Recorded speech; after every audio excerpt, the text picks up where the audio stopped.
peux être le meilleur du monde physiquement, le meilleur du monde techniquement, si tu n'as pas de mental, ça va être compliqué. On a un noyau dur qui est là depuis un moment. On a dit quand tu donnes dans une équipe, tu en reçois aussi beaucoup. J'ai l'impression qu'on a toujours 15-16 ans, qu'on est ensemble et puis que... Donc c'est vraiment la famille. Au départ, il y a eu Patrick Rolland. Ça a été mon tout premier entraîneur gardien. Puis c'est finalement lui qui a un petit peu poussé pour que je puisse avoir ma chance avec les garçons à Grenoble. Donc je pense que je lui dois beaucoup. Et puis j'étais vraiment en admiration devant lui. Je le voyais jouer les samedis soirs à Grenoble. Donc c'est vraiment quelqu'un qui m'a marqué. Il y a eu aussi Christo Baluette, forcément. On vient de Grenoble, gardien en équipe de France. C'est quelque chose. Puis j'aime bien regarder, en ce moment, j'aime bien regarder Carey Price. Je trouve que c'est vraiment un livre techniquement pour les gardiens. Donc c'est vraiment un plaisir d'apprendre en fait en le regardant. Je pense que c'est la responsabilité dans l'équipe. Être gardien, tu peux être très très haut comme très très bas. Donc forcément c'est difficile, c'est aussi quelque chose qui est difficile, mais je trouve que c'est ce qui amène l'adrénaline, de pouvoir aider l'équipe, mais dans un poste qui est complètement différent, un rôle complètement différent. Donc c'est ça qui est intéressant. Forcément il y a les qualités techniques, les qualités physiques, mais je pense que le mental a un très gros apport dans le poste de gardien. Si tu peux être le meilleur du monde physiquement, le meilleur du monde techniquement, si tu n'as pas de mental, ça va être compliqué. Pendant les matchs, j'ai quand même une routine, c'est que j'ai un petit cahier sur lequel j'écris avant chaque match mes 3 objectifs du match. Donc c'est vraiment des objectifs personnels. Être assez agressive sur le palais, mettre mes épaules face au palais, voilà, des petits détails, des petites choses. Et puis ça m'aide à me mettre dans le match. Ce cahier-là, je le fais à chaque fois, ce qui fait que si demain on joue contre les Tchèques, je vais aller voir dans mon cahier quels étaient mes objectifs la dernière fois. Et puis après chaque match aussi, j'écris ce qui s'est passé. Attention, la numéro 12 fait des tours de cage à chaque fois. Ou j'ai pris un but sur un reverse, il faut que je sois plus collé au poteau. Et du coup, ça me permet de retourner là-dessus, de voir. Alors c'est pas... Je me concentre pas là-dessus, simplement une information en plus. Ah oui, c'est vrai, je me rappelle de cette situation. Et du coup, d'essayer de partir. Quand c'est un match qui s'est super bien passé, je vais probablement reprendre les mêmes objectifs. J'en ai aussi d'autres. J'ai un petit jeu de balle à la fin de l'échauffement avec les joueuses. Ça me permet simplement de me réveiller les yeux, en fait, de vraiment toujours suivre la balle, de me sentir bien. Je reste aussi un petit peu sur la ligne bleue. Après, quand les 2 équipes sont en face. Et là, en fait, dans les équipes, je donne beaucoup d'énergie. J'essaye vraiment de mettre de la vie dans le groupe. Et du coup, c'est ces petits moments-là, sur ce petit moment, en fait, je me recentralise sur moi-même, je me rappelle les objectifs. C'est vraiment un peu un moment égoïste, un moment pour moi, où là, j'accepte pas d'être dérangée à ce moment-là. Donc, j'essaye vraiment de le faire dans mon coin. Et puis, c'est ça, pour moi, c'est plus un boost d'énergie pour après repartir. J'utilise aussi l'énergie des autres. C'est quand tu donnes dans une équipe, tu en reçois aussi beaucoup et c'est génial. Mais des fois, il ne faut pas non plus se perdre dans tout donner aux autres. Et puis donc, c'est vraiment me centrer sur moi-même. Et ensuite, je retourne avec l'équipe, puis on est parti. Mais c'est vraiment ce petit moment pour me recentrer sur moi-même et puis attaquer le match correctement.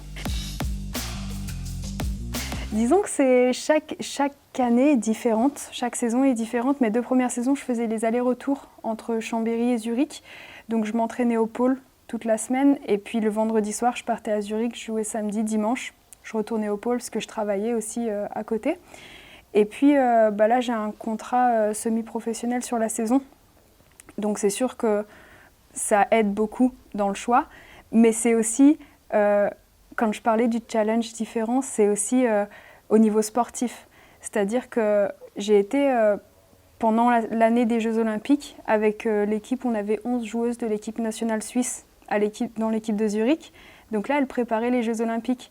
Et je pense que pour moi, en tant que joueuse française, c'était intéressant de partager, entre guillemets, leur quotidien, voir leur préparation. Puis ensuite, après ça, il y a eu beaucoup d'arrêts, des joueuses qui ont pris leur retraite internationale, qui jouent toujours à Zurich, mais qui ont pris leur retraite internationale. Et donc là, c'est intéressant d'aider à reconstruire l'équipe, mais de toujours être sur cette base de succès parce que c'est ce qui fait aussi la réputation. Donc essayer de garder un petit peu le succès de l'équipe. Maintenant, c'est le travail depuis 2-3 ans qu'on fait là-dessus. Nous, l'équipe ZSC, on fait partie du même club que l'équipe masculine, donc c'est ce qui permet d'avoir un petit peu de budget. Mais c'est pas non plus énorme.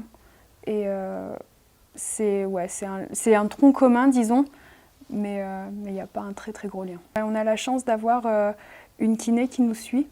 Elle n'est pas là tous les jours, pas à tous les entraînements, par contre elle est là à tous les matchs et puis elle est disponible pour nous. On a aussi un préparateur physique, on a un assistant coach, un coach et puis là on avait un entraîneur gardien qui a pris du coup plus de responsabilités l'année dernière, donc on devrait avoir un nouvel entraîneur gardien encore. Alors j'arrive à vivre pendant la saison de ma passion. C'est sûr que l'été, une fois que la saison est terminée, il faut travailler parce que j'ai un contrat qui démarre début septembre et qui finit fin mars. Mais finalement, entre mars et septembre, il y a 2 choses. Une première chose, on doit continuer quand même à s'entraîner pour être prête pour la saison d'après, mais il faut aussi vivre. Et le contrat pendant la saison ne permet pas de vivre tout l'été. Moi, j'ai le sentiment quand on est en stage, rien ne peut m'arriver personnellement. Vous voyez ce que je veux dire? C'est vraiment... je suis dans cet espace un peu en sécurité. C'est vraiment la famille, de se retrouver ensemble à chaque fois. C'est vraiment... Enfin, vous savez, je les connais depuis que j'ai 12-13 ans, ces filles-là, parce que avec tous les camps mis en place par la fédération, on avait déjà les stages fédéraux à l'époque. Donc c'est vraiment... voilà, depuis 12-13 ans jusqu'à aujourd'hui, j'ai 27 ans, on a grandi ensemble. Donc quelquefois, c'est aussi bizarre de se rappeler le temps et puis de se dire ah mais ouais, c'est vrai que Manu a 28 ans, quoi. Enfin, des fois, on se regarde et puis on a l'impression qu'on a toujours 15-16 ans, qu'on est ensemble. Et puis donc c'est vraiment la famille. Pour le moment, c'est les déceptions. Donc forcément, je pense que ce qui m'a le plus marqué, ça a été la qualification à Shanghai, la qualif olympique à Shanghai. Et puis j'ai quand même connu 2 descentes de relégation avec l'équipe de France. Donc mon tout premier championnat du monde, ça a été une relégation. Et puis encore une fois à Graz. Là, cette fois-ci, on a eu la chance d'être sauvés par les règles qui changeaient avec l'IHF. Mais c'est vrai que c'est des tournois où finalement, on travaille toute l'année, ça ne paye pas. Donc ça, c'est difficile, mais je pense que c'est aussi dans ces moments-là qu'on apprend. Forcément, c'est la qualification pour les Jeux Olympiques. Je pense qu'avec l'équipe de France, là, on arrive à maturité. On a un noyau dur qui est là depuis un moment. On a déjà vécu 2 qualifications olympiques.